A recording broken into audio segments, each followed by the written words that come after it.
मैं हवा हूं।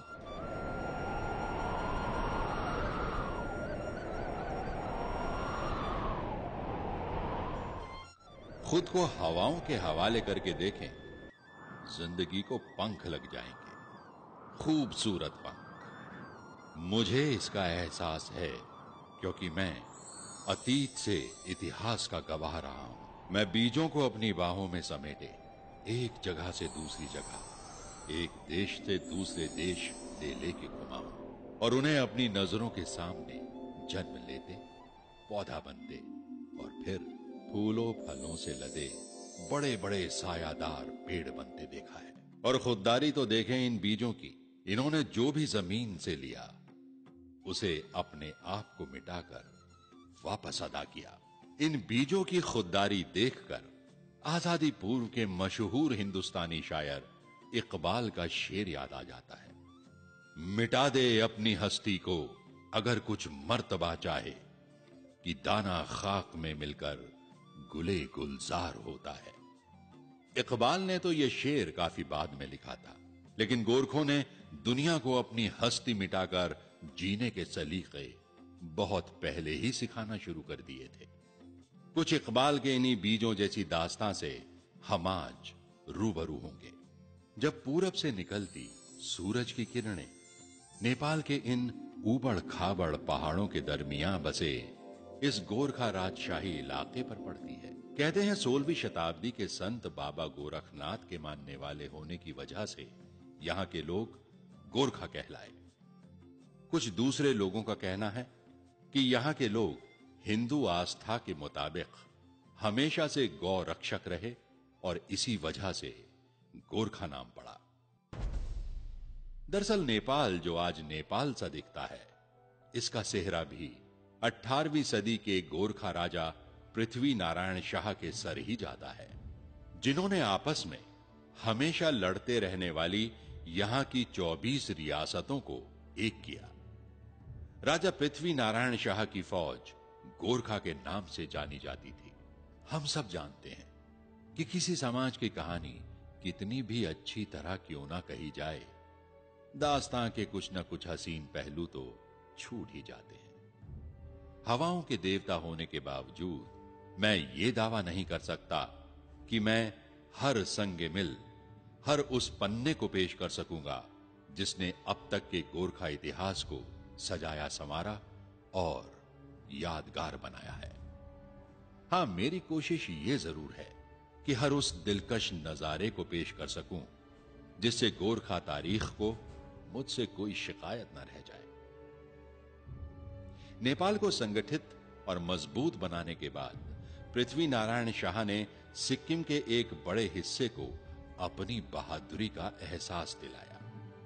पृथ्वी नारायण शाह की मौत के बाद प्रधानमंत्री भीमसेन थापा का दौर आया, जिसने नेपाल की तस्वीर ही बदल के रख दी। इसके बाद एक समय आया जब गढ़वाल इलाके के शुभचिंतक हर्षदेव जोशी ने गोरखा फौज को दावत दी कि वो आए और लोगों की बेहतरी के लिए आए।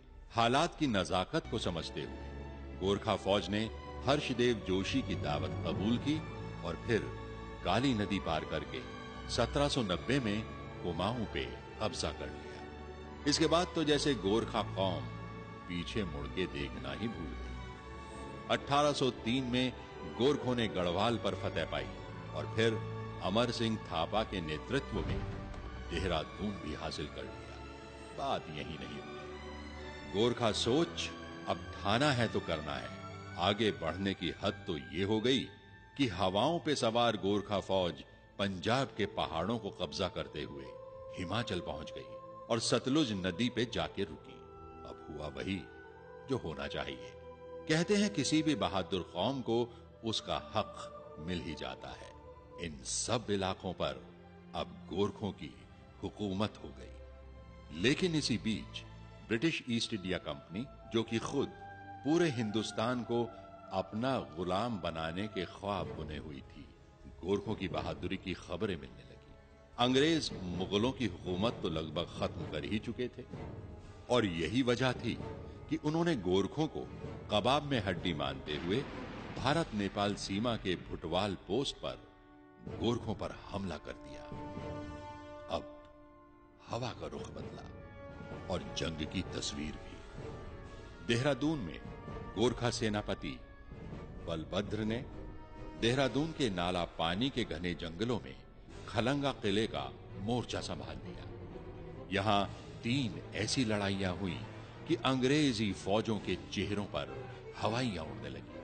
उन्हें हिंदुस्तान में दुश्मन तो बहुत मिले, लेकिन ऐसे कभी नहीं मिले जिसने मैदाने जंग से उनके पैर उखाड़ दिए हों और उन्हें मुंह की खानी पड़ी हो। खैर, गोरखों की कुल जमा फौज 600 लोगों की, ऊपर से घर से हजारों मील दूर, इसलिए किसी मदद की कोई उम्मीद भी नहीं। और हथियारों के नाम पर कुछ बंदूकें, कुछ नेपाली खुखरी और कुछ गुलेले, और वहीं अंग्रेजों की 10,000 लोगों की फौज, घोड़ों और सारे हथियारों और दूसरे साजो सामान के साथ। किसी चीज की कोई कमी नहीं, सिवाय एक चीज के, वो थी जान हथेली पर लेके लड़ने की, जिसकी कमी गोरखों के पास थी ही नहीं। और यही वजह रही कि शुरू में हुई अंग्रेजों की गोलाबारी का गोरखों पर कोई असर नहीं हुआ। रात हुई, गोरखा फौज अलाव जला के उसके पास सो गई, जबकि महिलाएं बच्चों की देखरेख में लगी रहीं। आखिर हवा होना, ये सब मैं देख ही रहा था। अचानक मेरी नजर एक गोरखा पर पड़ी, जो किसी अंग्रेज खबरची को बलभद्र के कैंप में लेकर आया था। आधी रात से ज्यादा का वक्त। मशालजी ने मशाल कुछ इस तरह से पकड़ी हुई थी कि बलभद्र अंग्रेजों की भेजी चिट्ठी पढ़ सके। चिट्ठी पढ़ते पढ़ते बलभद्र के चेहरे का रंग बदलने लगा, कुछ ऐसा रंग कि जैसे कह रहा हो, तुम्हारी ये जुर्रत। बलभद्र ने चिट्ठी पढ़ी, उसके टुकड़े टुकड़े किए और फिर जमीन पर फेंक दिया। मैं इतनी रात में इस तरह का खलल पसंद नहीं करता, और जहां तक हथियार डालने की बात है, तो अपने जनरल से कहना कि गोरखों को जिल्लत की जिंदगी से कहीं ज्यादा इज्जत की मौत पसंद है। और हां, उनसे मुलाकात युद्ध भूमि में होगी। गोरखों का यह बागियाना अंदाज जवां जंग के सितारे के नाम से प्रसिद्ध अंग्रेज कमांडर सर रोलो गिलिस्पी को क्यों पसंद आता? अगला हमला यकीनन बड़ा होना था। हुआ भी यही। चारों तरफ से एक साथ गोरखा फौज पर हमला करने की तैयारी शुरू हो गई। इधर गोरखों को भी खबर लगी तो उन्होंने पहले ही अंग्रेजों पर हमला कर दिया। गोरखा के गुरिल्ला हमले और आसमानों को चीरते हुए नारे, जय महाकाली, आयो गोरखाली, ने अंग्रेजों को संभलने का मौका ही नहीं दिया। गोरखा खुखरी कुछ यूं चलाते जैसे पेड़ों के पत्ते काटने का काम चल रहा हो। गोरखों के बेखौफ हमले ही अंग्रेज फौज को तितर बितर करने के लिए काफी थे। ऊपर से मरते साथियों को देख अंग्रेज फौजी भागने लगे। अपने ही फौजी भागते देख जनरल गिलेस्पी का पारा 7वें आसमान पर। एक तो ऐसे हमले की उम्मीद नहीं, और फिर फौज की यह बुजदिली, यूं दुम दबा के भागना। जनरल गिलेस्पी ने बंदूक अपने फौजियों पर ही तान दी और फिर बंदूक के सहारे अपनी भागती फौज को रोका और फौरन गोरखों पर पीछे से सीढ़ियां लगा के हमला करने का हुक्म दिया। ये वो जगह थी जहां गोरखा फौज से नहीं बल्कि महिलाओं से उनका सामना हुआ, वो भी कम नहीं। आखिर गोरखों की बेटियां ठहरी। बस अपने बच्चों को अपनी पीठ पीछे बांधा और ऊपर से बड़े बड़े पत्थर फेंकने शुरू कर दिए। गोरखा महिलाओं का यह कदम एक भागती हुई फौज के दोबारा बहादुरी साबित करने की कोशिश के ऊपर भारी पड़ा। अपनी फौज की बुजदिली देखकर गिलेस्पी एक हाथ में तलवार और एक हाथ में पिस्तौल लिए आगे आया, लेकिन तभी बंदूक की एक गोली उसका सर पार कर गई। सिर्फ 60 गज की दूरी पर से चलाई गई गोली गिलेस्पी को धाराशाही करने के लिए काफी थी। अब इसके बाद तो गोलाबारी बंद होनी ही थी। अंग्रेज उल्टे पांव वापस हुए और गोरखा उन्हें देखते रहे। फिर 1 महीने बाद अंग्रेजों की नई फौज नए साजो सामान और हजारों फौजियों के साथ हाजिर हुई। तोप गोला गाड़ी खींचते, हाथियों के झुंड, उनके फौजी झंडे पतझड़ की तेज मौसमी हवाओं में मानो उनकी बहादुरी की कोई नई दास्तां बयां कर रहे। अंग्रेज खलंगा पहाड़ी की तरफ बढ़ रहे थे। उन्होंने अपनी तोपें लगा दी और शुरू हुआ सिलसिला सुबह शाम खलंगा पर गोली बरसाने का। हां, इस बीच उन्होंने अंग्रेजी चाल चली और खलंगा की पानी सप्लाई का पता कर लिया। फिर क्या, पानी सप्लाई गोरखों तक पहुंचने से रोक दी गई। 3 दिनों तक तो गोरखों के पास अपना पानी था, उससे काम चला। लेकिन फिर बिना पानी और लगातार गोलाबारी ने गोरखों को पस्त किया। बहुत से गोरखा मारे गए। तीसरे दिन बलभद्र और 70 दूसरे लोगों ने खलंगा का दरवाजा खोल दिया। गोरखों को अचानक सामने देखकर अंग्रेजों ने गोलाबारी बंद कर दी। बलभद्र ने ऐलान किया कि वो हारे नहीं हैं, अब अपनी मर्जी से लड़ाई से जा रहे हैं। किसी ने कोई गोली नहीं चलाई। गोरखा चलते चले गए और अंग्रेज फौजी देखते रहे। बलभद्र और उनके आदमी पैदल नीचे पहुंचे, सागर ताल नाम के पानी के स्रोत के पास। वहां सबने कई रोज की प्यास बुझाई, पानी भरा और फिर हिमाचल में अमर सिंह थापा की फौज में शामिल होने गए। बाद में रणजीत सिंह की फौज में शामिल होकर अंग्रेजों के खिलाफ अफगानिस्तान में फिर लड़े। अंग्रेजों ने खलंगा को नेस्तानाबूद कर दिया।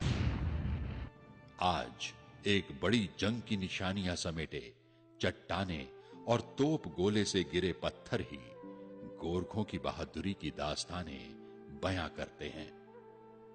गोरखों ने अंग्रेजों का एक बेहतर फौज होने का गोमान तोड़ दिया था। गोरखों का यह नारा कि कायर हुनु भंदा मरनु रामरो, या कायरता की जिंदगी से मौत बेहतर है, अंग्रेजों की एक खास बात थी कि वो सच्चाई का सामना करने और हक की बात मानने से गुरेज नहीं करते थे।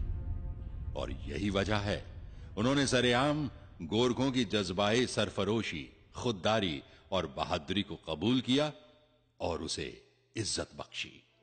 ये जंगे खलंगा ही थी जिसने गोरखा के एक शेर दिल बहादुर और जंगजू कौम होने के किस्से को आम किया।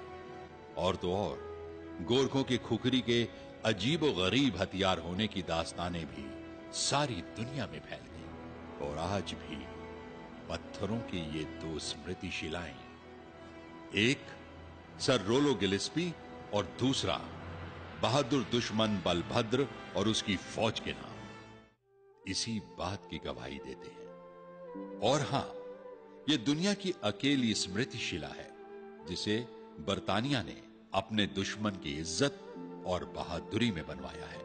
अंग्रेजों से गोरखों का अगला मुकाबला हिमाचल प्रदेश में जनरल अमर सिंह थापा से हुआ।